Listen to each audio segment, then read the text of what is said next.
Hi, this is David again. I want to do a video on addictions, not just alcohol addiction, which is what we're most familiar with, but certainly in this day and age we're talking about drug addiction, drugs, illicit drugs that are illegal. My background is I have a master's degree plus 28 postgraduate credits, and I've done counseling, and I've done addiction counseling, so I have a little bit of experience to make a tape and just give you my experience. I'm not speaking for the world or any group or anybody but David. I started introduced to AA, Alcoholics Anonymous, in Bristol, Connecticut. I was hired to do a feasibility study of setting an entire counseling clinic up. And I wrote that report, and I learned a lot about AA, and it's held true right to this day. Now I know there's going to be some people watching this and says AA sucks, AA, you know, it's just a way to collect your money, even though there is no money. But that prejudice, you can live with it. I don't care. My experience has been, I've seen many clinics, I've seen many philosophies and many different counseling methods to try to help with addiction. And the only one I've seen, I'm sorry, the only one I've seen that has any success rate is AA. Now, that's a little bit of an exaggeration. I'm sure somebody just threw the bottle down or the needle down and walked away and, you know, God help me or whatever. There's always an aberration. And if you want to grab exceptions and aberrations and live your life with them, that's your business. That's what you want to do, go for it. But I've seen a consistency with Alcoholics Anonymous programs having a success rate. Now, that success rate is very difficult to measure, because what is it? You're recovered for 6 months, you don't drink for 6 months, so AA fixed you? Well, not really. What if it's been a year? What if it's been 10 years? What if it's been 20 years? Now here's the fascination, especially about alcoholism, that we know that is factual. If you have been sober in any kind of a program for a year, 2 years, 10 years, whatever, the moment that you break that soberness, you will go back to the exact same spot that you were just before you became sober. Now that's an amazing thing. I don't know how the body knows that. But if you were drinking, you know, 8 or 10 beers a night and, you know, bashing it up on the weekends or whatever, and it's been 10 years, you haven't had a drink for 10 years. Well, you don't go back to sipping beers. You go back to 4, 5, 8 beers a day and bashing it up on, you go right back to the exact same spot as if the recovery process had nothing to do with the quality of your life. Now, that brings up some very important questions and points. Can you recover from alcoholism? The answer basically is no. You can't recover. You're predestined, predisposed to be an alcoholic your whole life. Now, is there any hope? Of course. Of course. If you're not drinking, you can still be an alcoholic. You're always going to be an addicted person or an alcoholic. It's not going to go away. So the sobriety, day by day by day, year by year, is what keeps you from having your life destroyed. There's only one place that alcoholism ever ends up. It's death. And it's misery up to death. It's the only place it goes. It doesn't just, you're an alcoholic and you just stay an alcoholic and you're happy, or you're sad and you sit on a curb somewhere and just drink. No, you die. You die.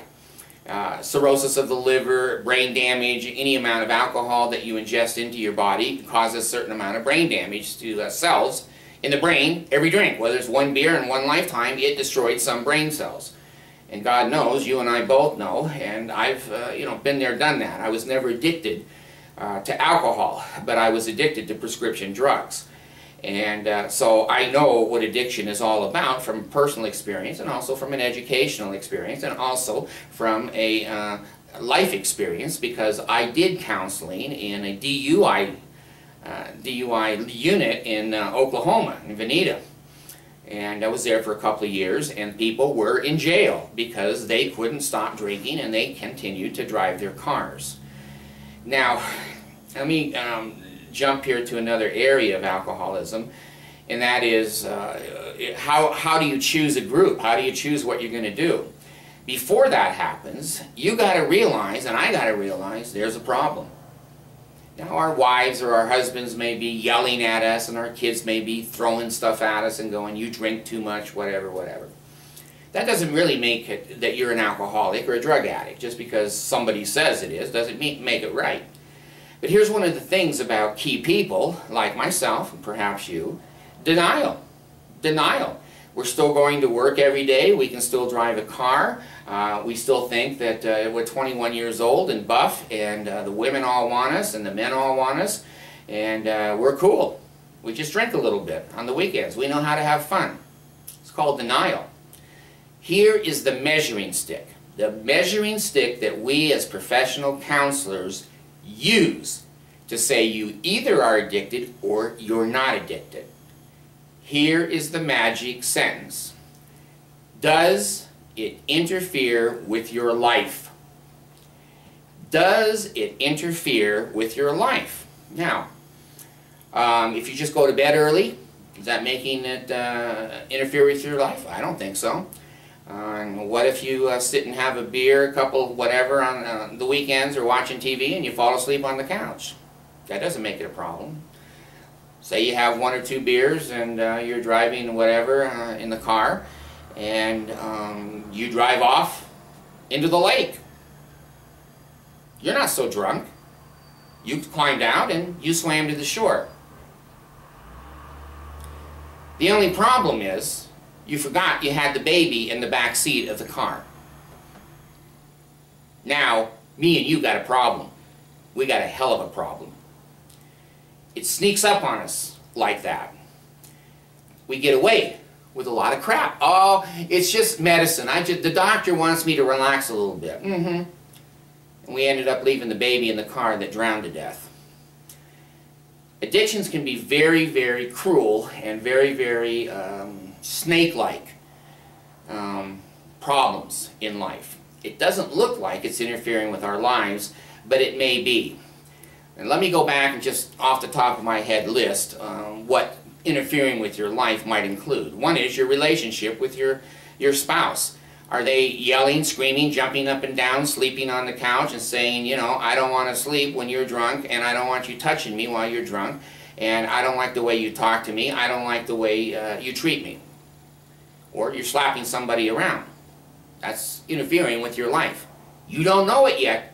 You and me don't know it yet, but when she or he calls 911 and they come in, or the kids come home from school with a social worker, and the social worker says, gee, your child is saying they're screaming and yelling and fighting here and they don't feel safe in the house. Shit.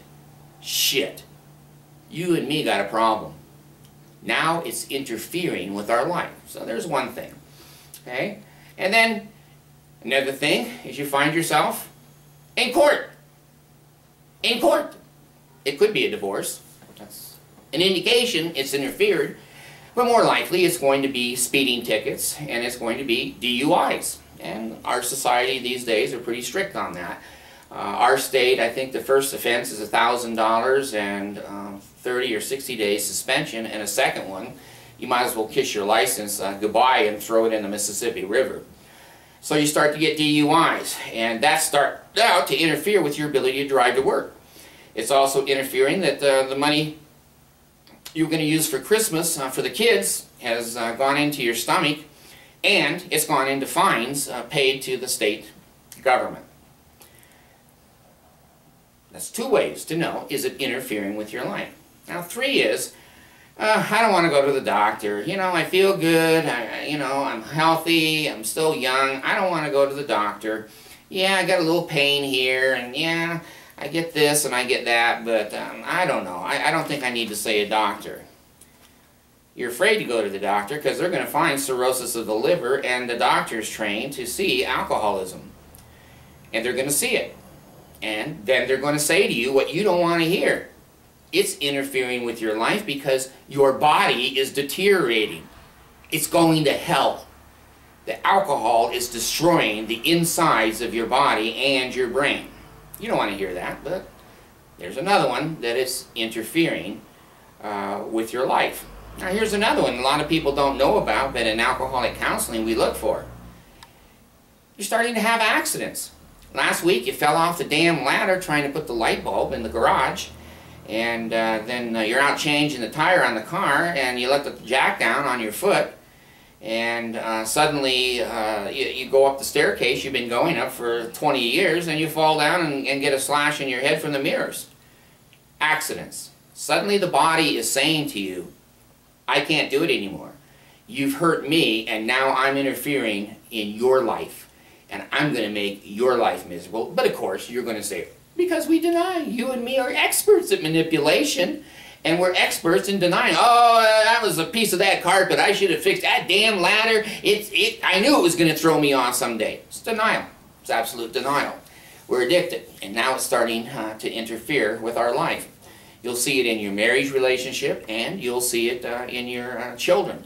Your children will say to you, you know, Dad, I don't really want you to come to my PTA class, and I've got a football game or a cheerleader practice this weekend, and all the parents are invited, but I don't want you to come. And they may have the balls to finally say to you and me, you embarrass me. Half the time you're drunk and you act like an idiot and I'm embarrassed. I don't want to be around you.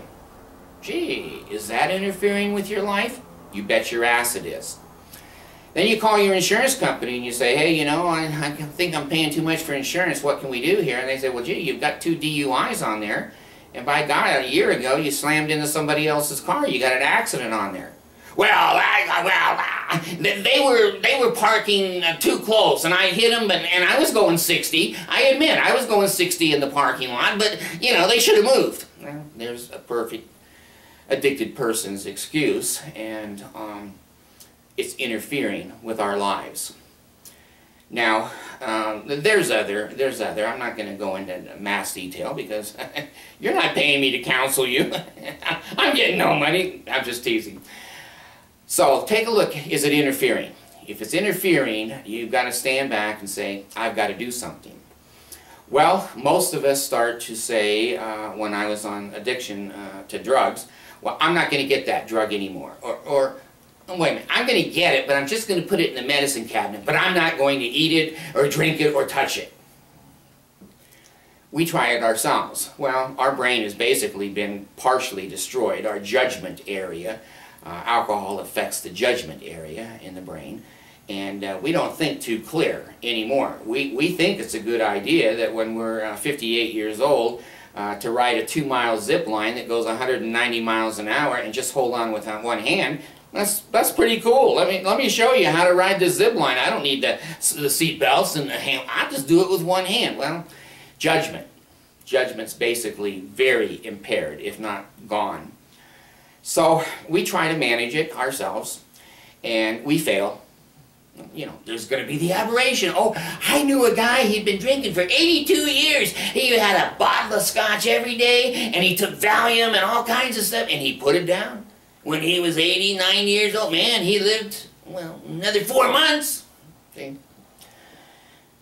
We fail at manipulating ourselves, and there has to be an intervention. Now, that intervention can be us. Usually it's not. Usually it's an emergency room somewhere. A doctor going, good Lord, you know, you're drinking and you're alcoholic or you're on prescription drugs when we tested your blood. You know, you got enough insulin and or Valium in you to kill 6 people. What's going on? Well, sometimes me and you try to kill ourselves because we're miserable. We may have lost our job. We may have lost our wife. We've lost our self-esteem, that's for sure, because we don't basically take a bath much anymore. Brushing our teeth, you know, that's just for animals and dogs. We don't need that. We're kind of perfect people, and if we lay 3 days passed out under a tree or on the couch or whatever, hey, that's just normal. I'm resting. Yeah. So the intervention many times comes from other people. It's a wife or a husband dragging a mate to a doctor, to a alcohol rehab center, or to an AA meeting, or to a hospital. And people come across AA or 12-step programs many times at a hospital, or a clinic, or a doctor. Now I'll tell you where you'll also come across AA. In court. When the judge looks down at you and me and goes, shit, you're a danger.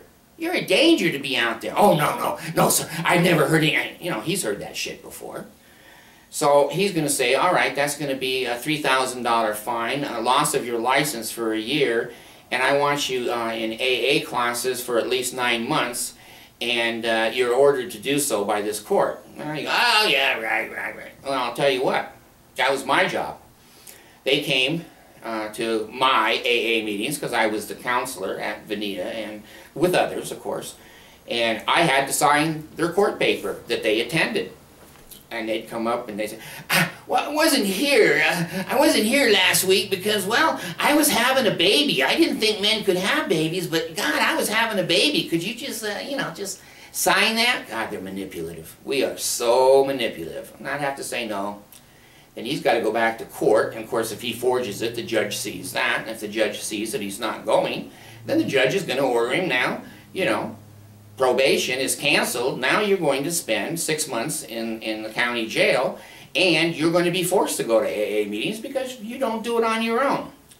Is it interfering with our lives? You bet your ass it is. You bet your ass. And if you don't think your employer sees it, your church sees it, your neighbors see it, you're nuts, and I'm nuts. They know we're nuts, and they just look the other way and feel bad for the family and the kids. So the intervention can come in many, many different ways, and I'm going to tell you the truth. The first 1, 2, maybe even 4 or 5 interventions, you may and I may snap out of it for a week, a month, 2 months, 6 months, but we go back because we're addicted people. The stressors and the pressures of losing a job, or our wife doesn't want us to touch her anymore, or one of our kids left and went to live with grandpa because they don't want to be around the addicted person. Those stressors can make us go, God, I just got to have a drink, or God, just give me another 1 or 2 number 10 Valiums, the blue ones. And we shopped doctors. We have 2 or 3 doctors giving us prescription drugs, legal, and so when the police see it and they see your name on it, well, a lot of times they let you go. If you have an open bottle in the car, then obviously your ass is grass, you're gone. But the interventions, the first few times, kind of set the foundation for perhaps a long-term or a permanent recovery. We find genetically that those of us who become addictive or addicted to drugs, alcohol, etc., usually have what we call a predisposition in our genes. Our father, our grandfather, our mother's father, somewhere along the line, someone had a type A personality probably, or mental illness somewhere that got passed through the genes, and me and you ended up with it. And it displays itself under stress by us drinking. Now, there's a lot of pressure in our society, and there's a lot of accidental addiction. You're up and coming, you're 27 years old in a nice law firm or a CPA corporation, and they have Christmas parties, everybody's drinking, they have the boys' night out, you go out 2 days to Hawaii overnight, and there's alcohol and alcohol. Well, you don't think you're an alcoholic. I didn't think I was ever going to be a drug addict, but suddenly it feels good, and suddenly we're doing it more than everybody else, and then suddenly it becomes a very important part. With us prescription drugs, we kept them in the car and in the house, and sometimes in a diabetic little kit that we carried around because we might need it. We might need it. That's addiction. Those are signs of addicted personalities. So it can be a little bit genetic. It's not 100% genetic, but we can be predisposed, which means if we drink, it's going to be different than normal people drinking. You don't know that, I don't know that, Your husband, your wife doesn't know that, but that's the rules of life. And so when we drink, we all take a chance that it's going to trigger long-term alcoholism. That's just the facts. I can't change the facts. It's just the way the facts are. So those first interventions are tough. Some have DTs, delirium tremors. As that alcohol is coming out of their system, they may spend 3, 4, 5 days just in absolute pain and agony in drug addiction and also in alcoholism. And sometimes the doctors will give morphine or other kinds of drugs to at least get you through that drying out period. Another good indication of alcoholism is what we call blackouts. When someone says, well, what did you do between 12 and 4 yesterday on the job? I don't see much done there. And you go, well, I don't remember. That's a blackout. Periods of your days and your weeks that you can't remember shit. CRS, can't remember shit. That's a new disease. Blackouts are a strong indicator of alcoholism. And drug addiction, the same thing. You can pass out, or you can be sitting and just daydream away 5 or 6 hours and you can't remember where you are, what your name is, your address, whatever. And you know, it ain't the Andy Griffith show anymore where the sheriff is going to pick you up and bring you home and Otis has the key to the cell and he goes in and sleeps it off. It ain't that way. You're going to be put in the back of a police car, you're going to be booked, and you're going to be in jail, and if you need an attorney, you're going to basically pay for it, and you're going to see the judge, and you're going to get a heavy fine. He's going to take away your privileges, and he may order you into alcoholic AA 12-step programs. Well, that's an intervention. When people are forced, I've not seen good success. We got to do something, I guess, as a society, but when we force human beings against their will to do certain things, we sometimes can get short-term behavioral. It's like kids. I don't like hitting and spanking kids. When I was a young father, I did that more. And they'd behave. They'd behave. But only for a short time. Well, an alcoholic or an addicted person, the same way. We're going to have you move out of the house. I'm not going to have sex with you. You know, you can be punitive with an addictive person. Oh, okay, I won't ever drink again. Okay, that Valium, I'm flushing it down the toilet. Well, that's good because I got 2 bottles in the car, see? We're manipulative. We're clever. Oh, I'll throw the bottle. Look, I'm dumping the bottle. But I got 3 or 4 in different cabinets in the house, in the trunk of the car. So, those early interventions that are forced, I don't see a high success rate with. In counseling, in an AA, and those of us that have dealt with addictions, you have to get at the bottom. We call it, it just went through my mind in a slip, it'll come back. But we've got to get to a point in our life where we are so discouraged. I'm going to let that go. It happens. You're going to get so hitting bottom. That's what we call it in alcoholic counseling, hitting bottom. When you hit the bottom, suddenly you can't get out of bed. You hate everybody. You hate yourself. You drink and you drink and you drink. You've lost your house. You've lost your car. You've lost your friends. You've lost everything. And that's called hitting bottom. Now, recovery is possible from that point forward. It's a bitch. It's a bitch to hit bottom because we are ashamed of ourselves. We should be. Well, I'm not going to say that. I'm not sure we should be because I think alcoholism is a disease. And I do have bipolar disorder. I didn't put anything in my mouth to get bipolar. It just came in my genetics. So alcoholism is a disease, and a drug addiction can easily be a disease. And if we treat it that way, then there isn't the terrible humiliation and embarrassment. It makes it so hard for a recovering person. They already feel like shit. They don't want to sit in a group and have individual counseling, and a counselor say, you know, you're dog shit. Look, you've lost your family. Look, you've lost your job. Look, your house has been repoed, foreclosed on. Your car's repoed. They already know that. We know that. We know we've worked our ass off and we've got nothing to show. We're zero. So, once you're at the bottom, if you hit the right program and the right group and the right counselor, there's a chance Now, I'm going to tell you the God's truth with AA. It's the best program I've ever seen.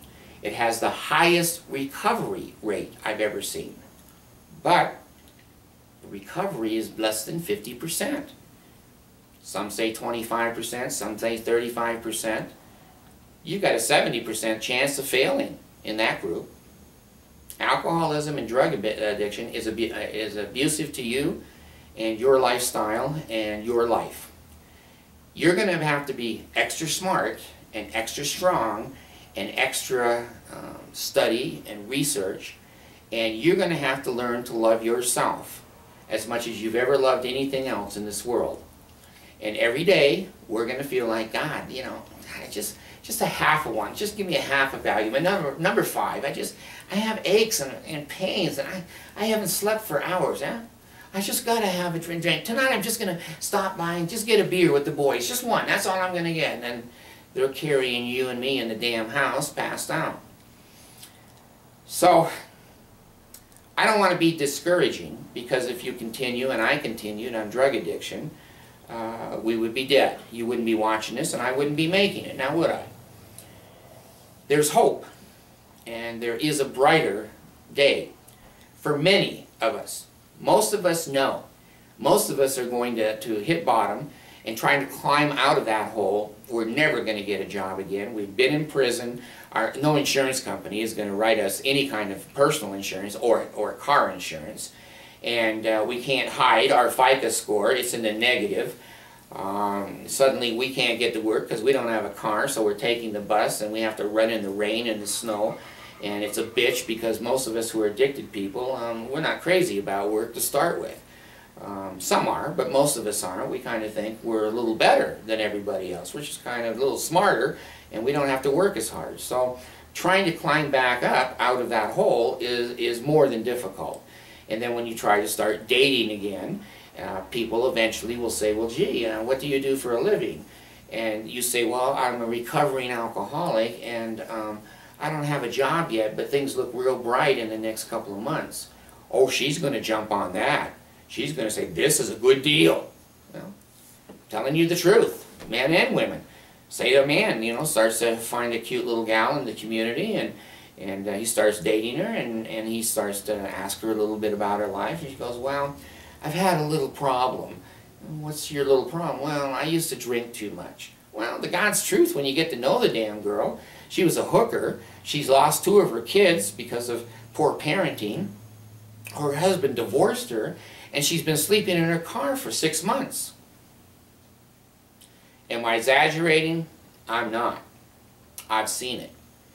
I've seen it. I've seen funny things when we used to do urine tests all the time. We did urine tests almost every day, every other day in the DUI unit. And guys would go and have somebody in the staff pee in the bottle, and they'd give them $100, and then they'd give that urine, and they'd go, hey, you're clean, yeah, right. And they'd have all kinds of tricks. They'd have bleach under their fingernails, and they'd dip it in the urine, and that was supposed to be the magic thing that the machine couldn't pick up. Well, now let me tell you another one, funny, because things have changed. Things have changed. I have one son that has a job, and on his job he carries extremely sensitive materials. A lot of money, a lot of checks with major banks, and drugs for pharmaceuticals. Well, one day, OxyContin, which said it was on the list, didn't make it. Didn't make it from the factory to the warehouse. He handled and delivered that sealed container. And the company said to him, we're going to drug test everybody who came in contact with that box. Well, you know, you're alcoholics and drug addicts, you're smart. You go, well, what's that going to prove? He has OxyContin in his system, but it doesn't show it came from that box. Well, anyway, some of these things don't make sense, but that doesn't matter. What matters is they wanted him to take a drug test. So I said, well, son, that's not going to be a big deal. You drink a little bit on the weekend, and that's no big deal. And he said, well, Dad, I hate to admit it to you, but you know, a couple of months ago, you know, I was doing a little bit of cocaine. Well, that was a shock to me, and he's a good kid. He's got a good job, makes good money. And the drug company wouldn't let him pee in the cup. That's good for 7 days.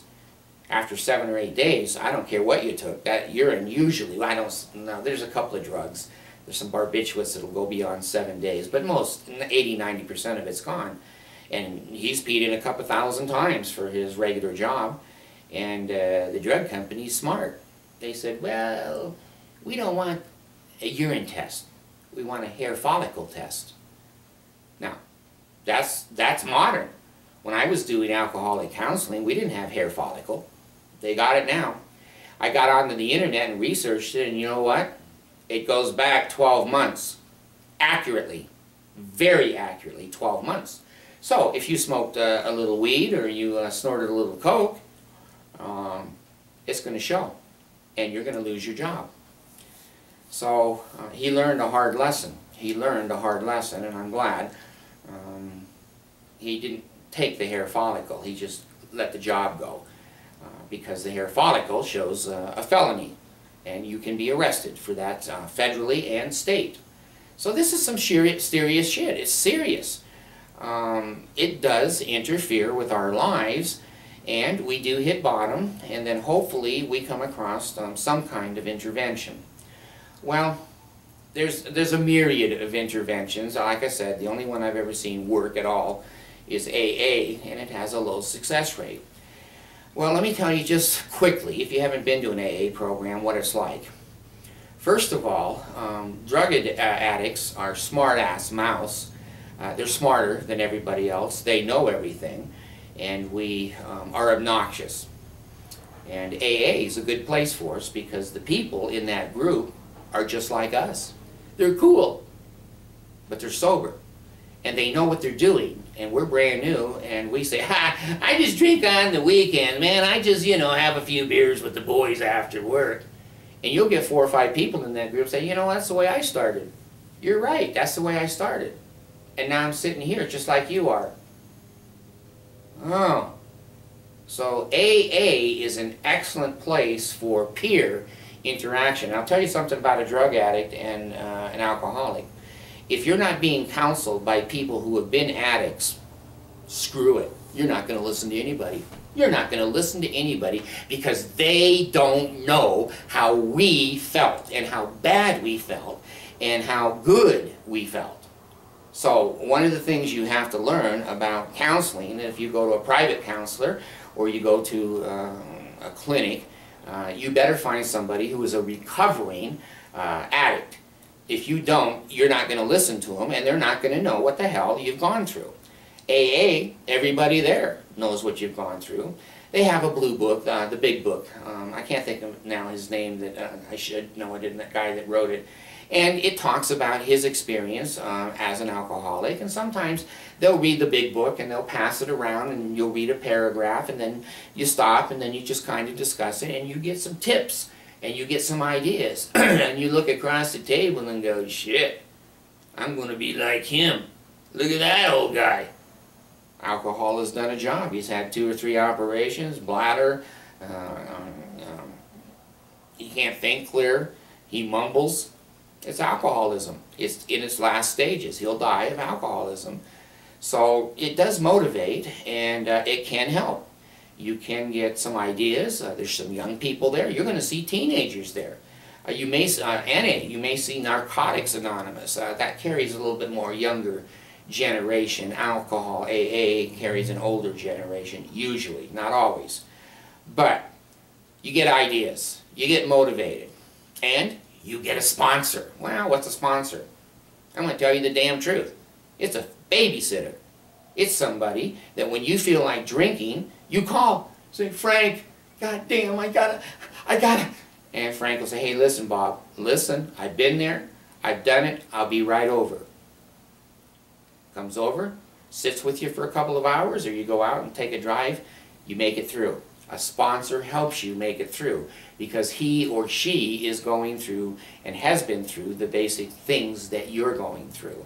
That's wonderful, because if you had to pay for a coach, a life coach, or a counselor, you know, it'd be $100 an hour, and this guy's willing to come over at 2 o'clock in the morning and sit with you, or take you somewhere, or be with your wife and you, and say, hey, you know, we got to get through the next couple of hours here. So that's a good thing, that you'll get maybe, or you'll have to accept a sponsor. That's part of the program. And you can choose it. If you don't like that guy or her or that, you go, hey, no, your personalities don't fit me. I'll go with Mickey here. Mickey's a pretty funny guy. Would you be my sponsor? Oh yeah, I'd be glad to, no problem. And you become a little close, and you become brotherly and friendly, and he does help you, or she does help you through those recovery months before you get some sobriety under your belt. And you'll get some support from a group. Some of the groups will give you a little token thing that after 2 months you're still sober, and you know, it's a piece of shit, but it's a symbol. You made it. And then a year, oh, you get a little gold one. Well, gold paint, it ain't gold. So I've had fun in AA. I've suffered in AA. Some people are stupid, some people are boring, and you got to sit there and listen to their long-winded story because they got no life. Their whole life is AA. They go to a meeting twice a day, and they're boring. Some people are old and stupid, and some people are young and stupid. Man, I got to be here. The judge just says I got to be here for 10 years, and man, I'll go right back to drinking. He won't know. Yeah, you get that shit. But you decide for yourself what you're going to get out of an intervention program. And yeah, you may not have a car anymore, or a house, or self-esteem, or a wife, and the kids hate you, but there is a way to come back. There is. You have to be intelligent, you have to be strong, and you have to want it. If someone's forcing you to be there, it ain't going to work. I've never seen it work well. That a judge introduces you and pushes you, or your wife will push you, I'm going to divorce your ass if you don't get over to that meeting. If you want to recover, there is a reasonable possibility, maybe probability, if you're sharp, that you'll recover. And you'll get 5 years, 10 years, 20 years, or a lifetime, that you won't smoke or drug again, that you have made it. But what happens to all of us, every one of us, I hadn't had a Valium in, oh Lord, 10 years, 12. And I just went through quadruple bypass heart surgery a year ago. I still have a pain there a little bit. But anyway, when I was recovering and in such pain, and I couldn't sleep and I couldn't breathe, and finally I said to the doctor, you know, just give me a couple Valium. And he said, well, you want 5s or 10s? And I said, well, the 10s is what I'm used to. Well, did I tell you, you start right back up where you were 12 years ago? I'm taking 30 milligrams a day of Valium, right what I was taking before I quit. I was up to as high as 9 a day, 90 units of Valium, and I was still driving and still smiling, and our bodies become resistant. And Valium is addictive, just like alcohol is addictive. So I'm sharing my personal experiences with you because any of you that are looking, you're obviously involved personally, or you've got a loved one that's involved. Hopefully something that I've said has made some sense. There is hope. I'm never going to leave a video telling you a lie. I have recovered, but I'm an addicted person. I'm an addicted person, and I know that. I know the first time I stopped popping Valium again and or mixing it with alcohol, which I used to do both, I'm going to pick right up where I was. And you know what? My life is going to go back the way it was. Today I have a nice house. I have beautiful children that are doing well in school. A wife that is 23 years younger than I am. I have a nice patio with a view that overlooks the ponds, and I have all kinds of nice things, cameras, and I have 2 2011 cars. Was it worth it? Yeah. Let me tell you, from in here, it was worth it. Was it easy? Hell no. Was it hard? Hell yes. Did I lose everything? Hell yes. Did I build it back up? Hell yes. I'm one of the lucky ones. I'm one of the lucky ones. For every 3 or 4 of us that you see, you hope you're in that group. You may be with the other 6. And they're standing at the freeway off-ramp with their cardboard sign, "We'll work for food." I know the welfare system. I've been on food stamps. I've been on counseling, group, individual, AA, and I'm also a counselor. A lot of people who are addicted people become counselors. And that's because we can reach people regular counseling can't. I don't care if you go to a PhD or somebody that's a research scientist that knows everything about alcohol. If he or she is not recovering, they're a piece of shit. We're not going to listen. We're not going to listen. But when you look into the eyes of another addicted person and you shake their hand and they pat you on the back and said, "You can do it, man. I did it. You can do it. Follow me." Some of us do. Some of us do. So I want to leave you with the last words. There is hope. You got to be strong. You got to be smart. Not just a mouth. Not just obnoxious. Not just tattoos and rings in your nose and your ears and "I'm cool." You got to learn to be humble. Me and you. That's not one of our fortes. Let me tell you that right now. That's the hardest part of the AA program is restitution. Part of it is calling up people and writing letters to people we screwed. That's hard. That's hard. But you know the reason that they have that at AA? Because you and I hate it so much, we're not going to drink or drug again. Because we don't want to do it again. We hate it. It's a good part of the program. So you work the 12 steps. Could take you 6 months, a year, 2 years, 5 years. Doesn't matter. It's your life and it's your recovery. It's your sponsor. You don't like your sponsor? Change them. You don't like the group you're in? Change it. They're all over the place. They're meeting day, night, evenings, afternoons. There's no excuse for not being able to find an AA meeting. If your group is too religious, find another one. Get a group of atheists. They're alcoholics too. So please sit down. Look at your life. Is drugs or are drugs interfering with your life? I've already told you what interference is. Is your drinking interfering with your life? Don't lie to yourself. Who loses? Who loses in that situation? When you deny and you lie to yourself, you only screw yourself. You can lie to the rest of the people. You and me are great manipulators and we always have an excuse. No, I'm not addicted. No, I'm not a drug addict. I just take 90 milligrams of Valium because my leg, when I was in construction, my leg, and it's a muscle relaxant. Well, we're bullshitters. You know it and I know it. I wanted to recover. I have recovered and I have a good life. I don't know how much more I have of life. I've had quad bypass. I could fall over here on the camera and you can see me dead on the floor. But I'm happier and I want to end my life doing the best that I can and being happy, and I want you to feel the same way. Be happy. End your life with pride. You can do it. Thank you very much.